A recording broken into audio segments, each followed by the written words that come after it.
Alathur ALP സ്കൂളിന്റെ 74ാമത് വാർഷികാഘോഷവും യാത്രയയപ്പ് സമ്മേളനവും MLA ഫണ്ട് ഉപയോഗിച്ച് നിർമ്മിച്ച പുതിയ ടോയ്ലറ്റ് ബ്ലോക്കിന്റെ ഉദ്ഘാടനവും അധ്യാപക രക്ഷാകർതൃ ദിനവും ആഘോഷിച്ചു. പുതുക്കാട് MLA KK രാമചന്ദ്രൻ ഉദ്ഘാടനം നിർവഹിച്ചു. പറപ്പുകര ഗ്രാമപഞ്ചായത്ത് പ്രസിഡന്റ് EK അനൂപ് അധ്യക്ഷത വഹിച്ചു. സംഗീത സംവിധായകൻ വിദ്യാധരൻ മാസ്റ്റർ മുഖ്യാതിഥിയായിരുന്നു. 32 വർഷത്തെ അധ്യാപന ജീവിതത്തിന് ശേഷം സർവീസിൽ നിന്നും വിരമിക്കുന്ന അധ്യാപിക ഇന്ദിരയ്ക്ക് പുതുക്കാട് MLA KK രാമചന്ദ്രൻ ഉപഹാര സമർപ്പണം നിർവഹിച്ചു.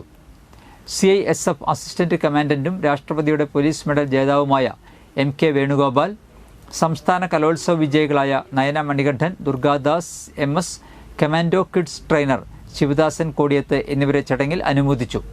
ഇരിഞ്ഞാലക്കുട ബ്ലോക്ക് പഞ്ചായത്ത് അംഗം കവിത സുനിൽ, വാർഡ് അംഗങ്ങളായ TK Satheeshan, A Rajeev, school manager Ramesh Kumar,